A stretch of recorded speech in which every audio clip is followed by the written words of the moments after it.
Hello everyone, welcome back. This side Chavi, and today we will start with a new topic, judiciary. Beta, this is chapter number 6 from the book Indian Constitution at Work. Today we will cover page number 125 and 126 of this chapter. So let's begin. Beta, in any society, disputes are bound to arise. It can be between citizens of the country, between citizen and government of the country, between two or more state governments, between governments at the union and state level. So it can be any. And for settling all these kind of disputes, we have courts in the country. Beta, all the courts at different levels in our country put together are called the judiciary. And today we will learn about it, that why do we need an independent judiciary. Beta, we need an independent body in accordance with the principle of rule of law. This idea of rule of law implies that all individuals, whether rich, poor, men, women, forward or backward caste, are subjected to the same law. This is why an independent and powerful judiciary is considered essential for democracies.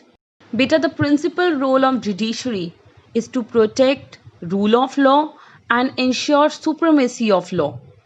It safeguards rights of the individuals, settles disputes in accordance with the law, and ensures that democracy does not give way to individual or group dictatorship. But what is exactly meant by an independent judiciary, and how is this independence ensured?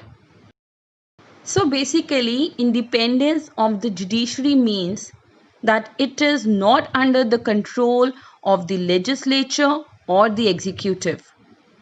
Beta, the judges do not act on the direction of the government or according to the wishes of the party in power.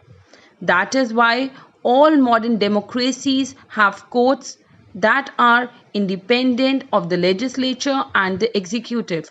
The judges of the Supreme Court and the High Courts are appointed by the President on the advice of the Prime Minister and in consultation with the Chief Justice of the Supreme Court.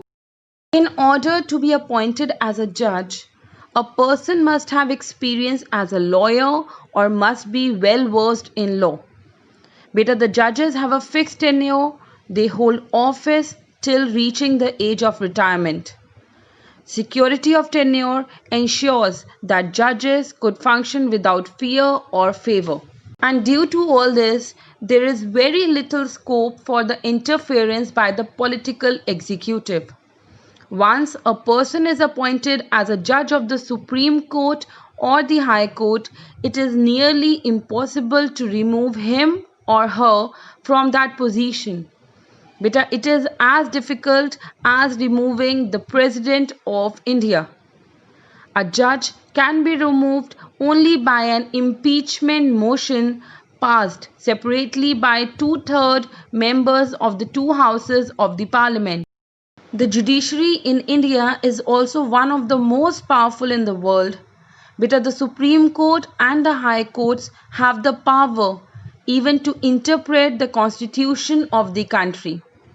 They can declare invalid any law of the legislature or the actions of the executive, whether at the union level or at the state level, if they find such law or action is against the constitution. Beta, the powers and the independence of the Indian judiciary allow it to act as the guardian of the fundamental rights.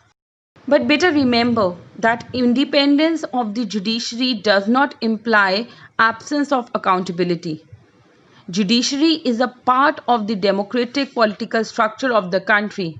So it is therefore accountable to the constitution, to the democratic traditions and to the people of the country.